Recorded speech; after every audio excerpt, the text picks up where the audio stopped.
ಮಾರಮ್ಮ ದೇವಿಯ ದೇವಸ್ಥಾನದ ಲೋಕಾರ್ಪಣೆ ಹಾಗೂ ಸ್ಥಿರಬಿಂಬ ಪ್ರತಿಷ್ಠಾನ ಮಹೋತ್ಸವ ಕಾರ್ಯಕ್ರಮ 2 ದಿನಗಳ ಕಾಲ ಧಾರ್ಮಿಕ ವಿಧಿ ವಿಧಾನಗಳೊಂದಿಗೆ ವಿಜೃಂಭಣೆಯಿಂದ ನಡೆಯಿತು.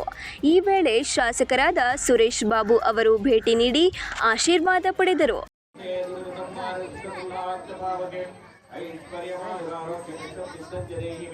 महालक्ष्मी महाकाली महासरस्वती श्री दुर्गा परमेश्वरी माता चामुंडेश्वरी स्वाहा चामुंडाये नमः.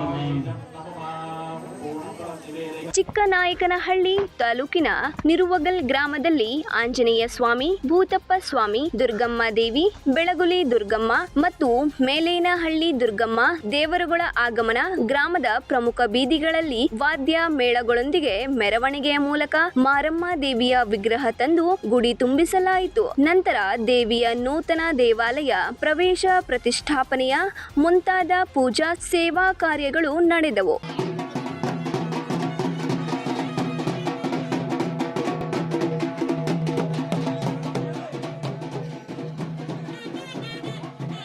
ಕಾರ್ಯಕ್ರಮದ ಪ್ರಯುಕ್ತ ದೇವಾಲಯ ಮತ್ತು ಮಾರಮ್ಮ ಅಮ್ಮನವರಿಗೆ ವಿಶೇಷ ಅಲಂಕಾರ ಕೈಗೊಳ್ಳಲಾಗಿತ್ತು. ನಂತರ ನೆರೆದಿದ್ದ ಭಕ್ತರಿಗೆ ಅನ್ನದಾಸೋಹದ ಮೂಲಕ ದೇವಸ್ಥಾನದಲ್ಲಿ ವಿವಿಧ ಪೂಜೆ ಪುನಸ್ಕಾರಗಳು ಸಮಸ್ತ ಭಕ್ತಾದಿಗಳ ಸಮ್ಮುಖದಲ್ಲಿ ಯಶಸ್ವಿಯಾಗಿ ನಡೆಯಿತು. ಈ ಕಾರ್ಯಕ್ರಮದಲ್ಲಿ ದೇವಸ್ಥಾನದ ಸಮಿತಿ ಪದಾಧಿಕಾರಿಗಳು, ಗ್ರಾಮದ ಯಜಮಾನರು, ನಿರುವಗಲ್ ಗ್ರಾಮಸ್ಥರು, ಮಹಿಳೆಯರು ಹಾಗೂ ಭಕ್ತಾದಿಗಳು ಹಾಜರಿದ್ದರು.